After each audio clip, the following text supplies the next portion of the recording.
जय माता दी। नवरात्र की ढेर सारी शुभकामनाएं सभी को।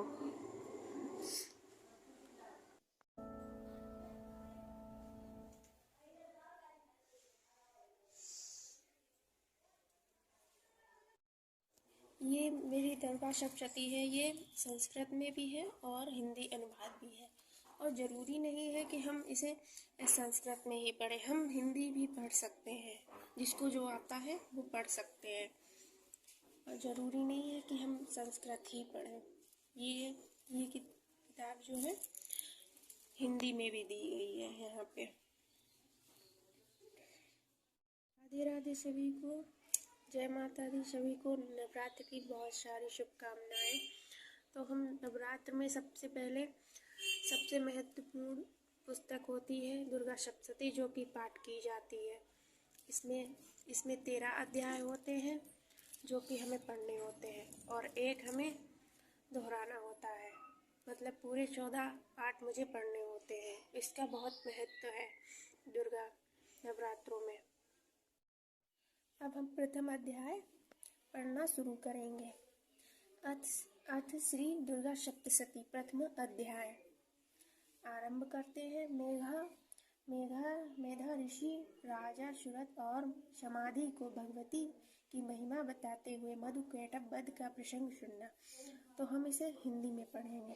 प्रथम चरित्र के ब्रह्मा ऋषि, महाकाली देवता, गायत्री छंद, नंदा शक्ति, रक्त दंतिका, बीज, अग्नि तत्व और ऋग्वेद स्वरूप है। श्री महाकाली देवी की प्रसन्नता के लिए प्रथम चरित्र के जप में विनियोग किया जाता है।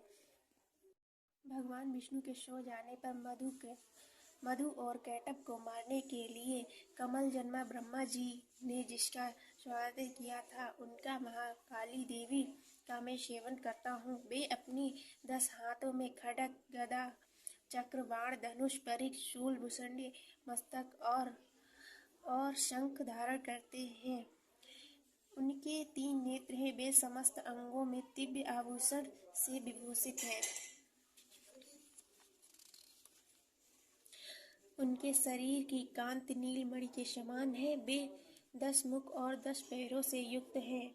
मार्कंडेय जी बोले, सूर्य के पुत्र श्रवण जो 8वें मनु कहे जाते हैं, उनकी उत्पत्ति की कथा विस्तार पूर्वक कहता हूँ, सुनो। सूर्य कुमार महाभाग श्रावणी भगवती महामाया के अनुग्रह से जिन प्रकार मनवंतर के स्वामी हुए, वही प्रसंग सुनाता हूँ। पूर्व काल की बात है। स्वरोचित मनवंतर में सुरत नाम के एक राजा थे। वे चैत्र वंश में उत्पन्न हुए थे। उनका समस्त भूमंडल पर अधिकार था। वे प्रजा का अपने और से पुत्रों की भांति धर्म पूर्वक पालन करते थे। तो भी उस समय कोल विंध्यवासी नाम के क्षत्रिय उनके शत्रु हो गए। राजा सुरत की दंड नीति बड़ी प्रबल थी। उनका शत्रुओं के साथ संग्राम हुआ। यद्यपि कोल विंध्यवासी संख्या में कम थे, तो भी राजा सुरत युद्ध में उनसे परास्त हो गए।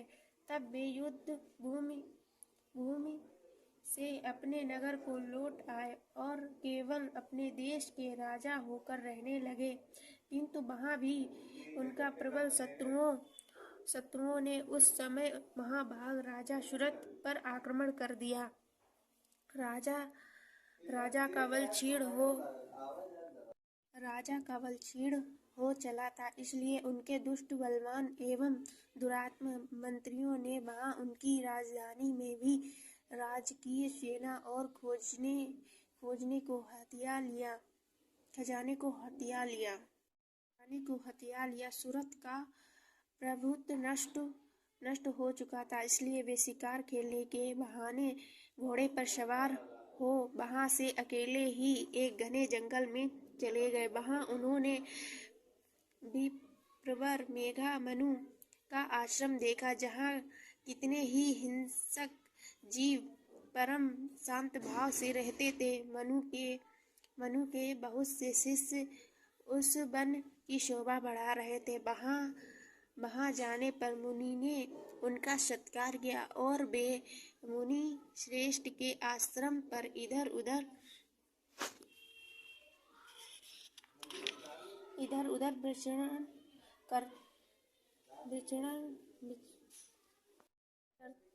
विचरते हुए कुछ काल तक रहे।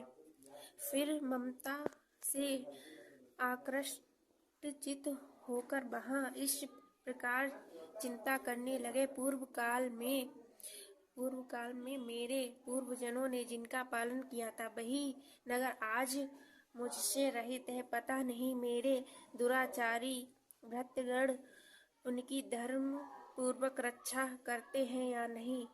जो सदा मद की वर्षा करने वाला और शूरवीर था, वह मेरा प्रधान हाथी अब शत्रुओं के अधीन होकर न जाने किस भोगों को भोगता होगा।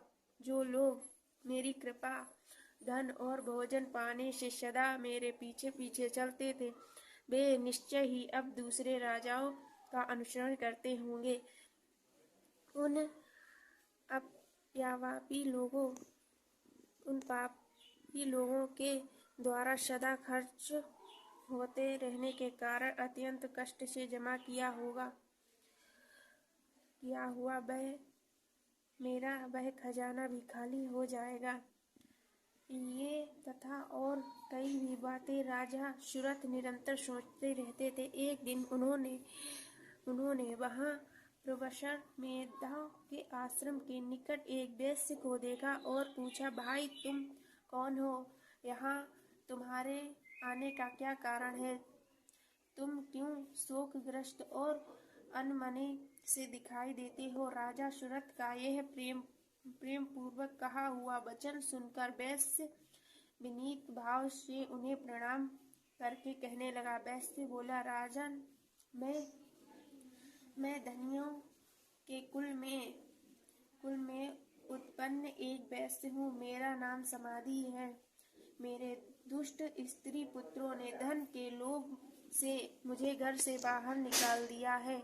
मैं इस समय धन, स्त्री और पुत्र से वंचित हूँ। मेरे विश्वसनीय बंधुओं ने मेरा ही धन लेकर मुझे दूर कर दिया, इसलिए दुखी होकर मैं वन में चला आया हूँ। यहाँ रहकर मैं इस बात को नहीं जानता कि मेरे पुत्रों की मेरी स्त्री और सज्जन कुल की कुशल है या नहीं है। इस समय घर में वे कुशल से रहते हैं अथवा नहीं, उन्हें कोई कष्ट तो नहीं है। वे मेरे पुत्र कैसे हैं? क्या वे सदाचारी अथवा दुराचारी हो गए हैं? राजा ने पूछा। जिन लोभी स्त्री पुत्र आदि ने धन के कारण तुम्हें घर से निकाल दिया, उनके प्रति तुम्हारे चित्त में इतना स्नेह बंधन क्यों है? वैश्य बोला, आप मेरे विषय में जैसी बात करते हैं वह सब ठीक है, किंतु क्या करूं? मेरा मन निष्ठुरता धारण नहीं करता है। जिन्होंने धन के लोभ में पड़कर पिता के प्रति स्नेह, पति के प्रति प्रेम तथा आत्मीय जन के प्रति अनुराग को तिलज्जली दे दिया, मुझे घर से निकाल दिया, उन्हीं के प्रति मेरे हृदय में इतना स्नेह है। महामती गुणहीन बंधुओं के प्रति भी जो मेरा चित्त इस प्रकार प्रेम मग्न हो रहा है, यह क्या है? इस बात को मैं जान कर भी नहीं जान पाता। उनके लिए मैं लंबी सांस ले रहा हूँ और मेरा हृदय अत्यंत दुखित हो रहा है। उन लोगों में प्रेम सर्वथा अभाव है, तो भी उनके प्रति जो मेरा मन निष्ठुर नहीं हो पाता, इनके लिए मैं क्या करूं? मार्कंडेय जी कहते हैं, ब्राह्मण तदंतर राजाओं में श्रेष्ठ सुरथ और वह समाधि नामक वैश्य दोनों ही साथ साथ मेधा मुनि मुनि की सेवा में उपस्थित हुए और उनके साथ यथा योग्य विनयपूर्ण बर्ताव करके बैठे। तत्पश्चात वैश्य और राजा ने कुछ वार्तालाप आरंभ किया। राजा ने कहा, भगवान, मैं आपसे एक बात पूछना चाहता हूँ, उसे बताइए।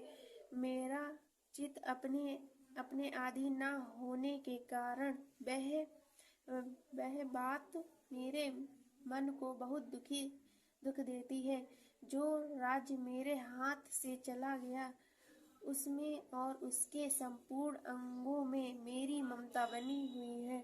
मुनि श्रेष्ठ, यह जानते हुए भी कि वह अब मेरा नहीं है, अज्ञानी की भांति मुझे उसके लिए दुख होता है। यह क्या है? इधर यह वैश्य भी घर से अपमानित होकर आया है। इसके पुत्र, स्त्री और भ्रातृओं ने इसे छोड़ दिया है। स्वजनों ने भी इसका परित्याग किया है, तो भी यह उनके प्रति अत्यंत हार्दिक स्नेह रखता है। इसलिए यह तथा मैं दोनों ही बहुत दुखी, जिसमें प्रत्यक्ष दोष देखा गया है, उस विषय के लिए भी हमारे मन में ममता जनित आकर्षण पैदा हो रहा है। महाभाग, हम दोनों समझदार हैं, तो भी हम में जो मोह पैदा हुआ है, यह क्या है? विवेक शून्य पुरुष की भांति मुझ में और इसमें भी यह मूढ़ता प्रत्यक्ष दिखाई देती है। ऋषि बोले, महाभाग, विषय मार्ग का ज्ञान सब जीवों को है। इसी प्रकार विषय भी सभी के लिए अलग अलग है।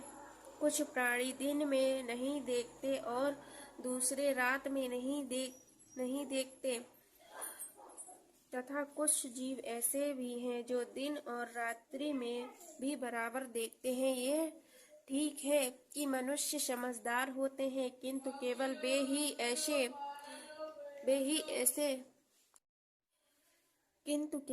ही ऐसे नहीं होते। पशु, पक्षी और मृग आदि सभी प्राणी समझदार होते हैं। मनुष्यों की समझ भी वैसी ही होती है जैसे उन मृग और पक्षियों की होती है, तथा जैसी मनुष्यों की होती है वैसे ही उन मृग, पक्षी आदि की होती है। तथा अन्य बातें भी प्रायः दोनों में समान है। समझ होने पर भी इन पक्षियों को देखें तो ये स्वयं भूख से पीड़ित हुए भी मोहवश बच्चों की चोंच में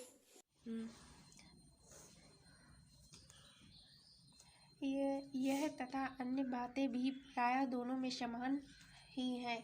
समझ होने पर भी इन पक्षियों को तो देखो कि ये स्वयं भूख से पीड़ित होते हुए भी मोहवश बच्चों की चोंच में कितने चाव से अन्न के दाने डाल रहे हैं। नर श्रेष्ठ, क्या तुम नहीं देखते कि यह मनुष्य समझदार होते हुए भी लोभवश अपने किए हुए उपकार का बदला पाने के लिए पुत्रों की अभिलाषा करते हैं? यद्यपि उन सब में समझ की कमी नहीं है, तथापि वे संसार की स्थिति बनाए रखने वाले भगवती महामाया के प्रभाव द्वारा ममता में भंवर से युक्त मोह के गहरे गर्त में गिराए गए हैं। इसलिए इसमें आश्चर्य नहीं करना चाहिए। जगदीश्वर भगवान विष्णु की योग निद्रा रूपा जो भगवती महामाया है, उन्हीं से यह जगत मोहित हो रहा है। वे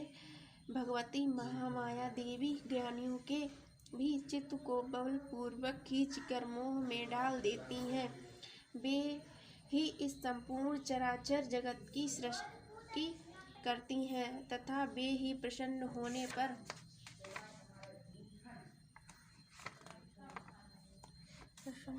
पर मनुष्यों को मुक्ति के लिए वरदान देती हैं। वे ही पराविद्या, संसार बंधन और मोक्ष की हेतुभूता सनातनी देवी हैं तथा संपूर्ण ईश्वरों की भी अधीश्वरी हैं। राजा ने पूछा, भगवान जिन्हें आप महामाया कहते हैं वे देवी कौन हैं? ब्राह्मण उनका अभिभाव कैसा है तथा उनके चरित्र कौन कौन से हैं? ब्रह्मवेत्ताओं में श्रेष्ठ महर्षि उन देवी का जैसा प्रभाव हो, जैसा स्वरूप हो और जिस प्रकार दुर्भाव हुआ हो, वह सब मैं आपके मुख से सुनना चाहता हूँ। ऋषि बोले, राजन, वास्तव में तो ये देवी नित्य स्वरूपा ही हैं। संपूर्ण जगत उन्हीं का रूप है तथा उन्होंने समस्त विश्व को व्याप्त कर रखा है। तथापि उनका प्रकाश अनेक प्रकार से होता है तथा वह मुझसे सुनो। यद्यपि वे नित्य और आत्मजा है तथापि जब देवताओं का कार्य सिद्ध करने के लिए प्रकट होती है, उस समय लोक में उत्पन्न हुई कहलाती हैं। कल्प के अंत में जब संपूर्ण जगत एकांड वर्ण में मग्न हो रहा था और सबके प्रभु भगवान विष्णु शेषनाग की शैया बिछाकर योग निद्रा का आश्रय ले सो रहे थे, उस समय उनके कानों के मल से दो भयंकर असुर उत्पन्न हुए जो मधु और कैटभ नाम से विख्यात थे। वे दोनों ब्रह्मा जी का वध करने को तैयार हो गए। भगवान विष्णु के नाभि कमल में विराजित प्रजापति ब्रह्मा जी ने जब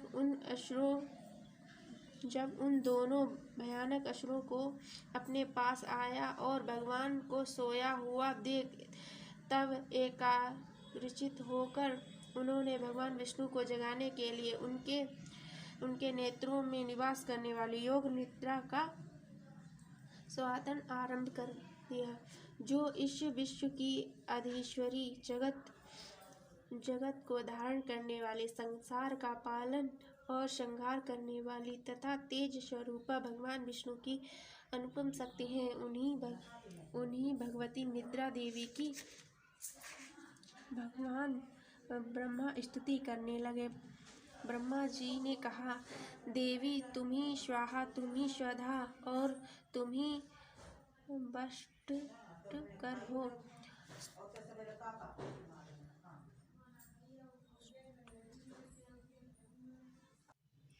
ब्रह्मा जी ने कहा, देवी तुम ही स्वाहा, तुम ही स्वधा और तुम ही वषट्कार हो। स्वर भी तुम्हारे ही है, तुम ही जीवनदायिनी सुधा हो।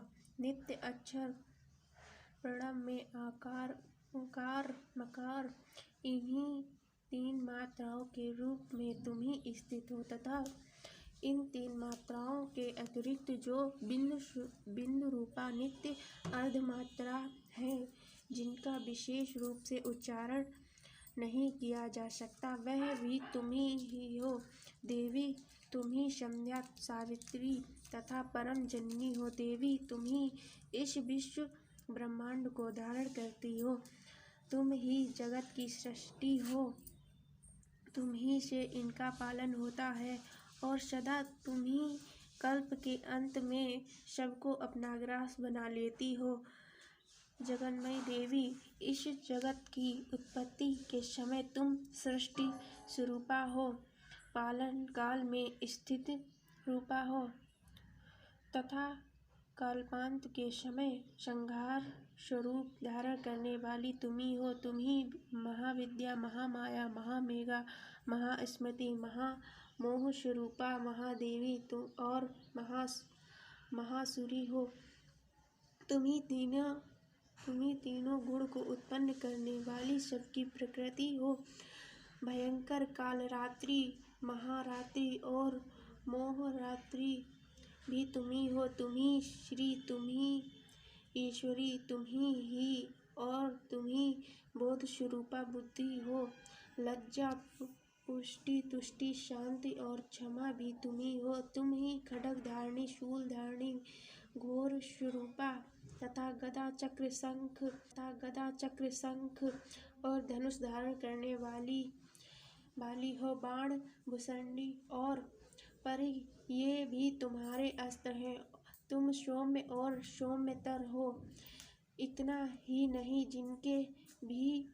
जितने भी सौम्य एवं सुंदर पदार्थ हैं उन सभी अपेक्षा तुम अत्यंत सुंदरी हो। पर और अपर सबसे परे रहने वाली परमेश्वरी तुम ही हो। सर्वस्वरूपी देवी, कहीं भी सत असत रूपा जो कुछ वस्तुएं हैं और उन सभी जो शक्ति है वह तुम ही हो। ऐसी अवस्था में तुम्हारी स्तुति क्या हो सकती है, जो इस जगत की सृष्टि, पालन और संहार करते हैं। उन भगवान को भी जब तुमने निद्रा के अधीन कर दिया है, तब तुम्ही स्तुति करने में यह कौन समर्थ हो सकता है। मुझको भगवान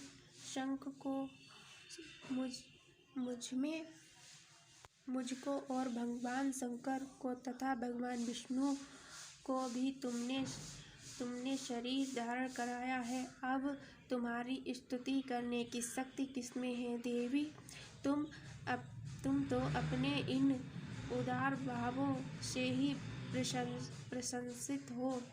यह जो दोनों दुर्धर्ष असुर मधु और कैटभ है, इनको मोह में डाल दो और जगदीश्वर भगवान विष्णु को शीघ्र ही जगा दो। साथ ही इनको भीतर और दोनों महान असुरों को मार डालने की बुद्धि उत्पन्न कर दो। ऋषि कहते हैं, राजन, ब्रह्मा जी वहाँ मधु और कैटभ को मारने के उद्देश्य से भगवान विष्णु को जगाने के लिए तमोगुणी